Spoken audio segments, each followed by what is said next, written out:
Sa ngayon po, ay patuloy pa rin na easterlies ang weather system na nakakaapekto sa malaking bahagi ng ating bansa, lalo na po sa silangan ng Southern Luzon, Visayas at Mindanao. Mayroon pong frontal system na nag-i-extend dyan sa silangan ng Central Luzon. At sa ating long-range forecast, wala pa naman pong bagyo na namamataan na tatawid sa ating kalupaan for the next 3 to 5 days, pero nananatili pa rin na may pamumuo ng sama ng panahon sa silangan ng ating bansa sa susunod na mga araw, at ang development ng mga yan ang ating babantayan kung may matutuloy po o hindi. At sa lagay ng ating panahon, ngayong madaling araw ay maayos ang panahon sa malaking bahagi ng bansa, pero may tsansa pa rin ng mga isolated rains sa silangan ng Cagayan, coastal areas ng Isabela, Aurora, Quezon, Bulacan, Metro Manila, Laguna, Camarines Norte, Leyte, Bohol, ilang bahagi ng Cebu,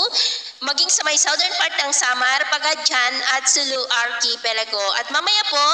ay sisikat naman ang araw sa malaking bahagi ng ating bansa, mainit at malinsangan muli ang panahon, pero may chance pa rin ng cloudy skies with isolated rains sa ilang bahagi po ng Bulacan, Metro Manila, Bataan, Rizal, ilang bahagi ng Quezon, Bohol, ilang bahagi ng Leyte, Zamboanga del Sur at Sultan Kudarat. At mamayang hapon, mas maraming lugar po ulit ang makakaranas ng cloudy skies with isolated rains sa ilang bahagi ng ating bansa. Kaya kung lalabas po tayo sa ating mga tahanan, ugaliin naman po natin lagi ang magdala ng kahit na anong panangga natin sa init ng araw,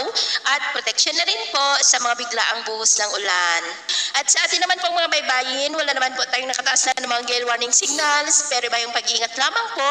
kung papalaot tayo para po mas makaiwas sa mga sakunang pangkaragatan.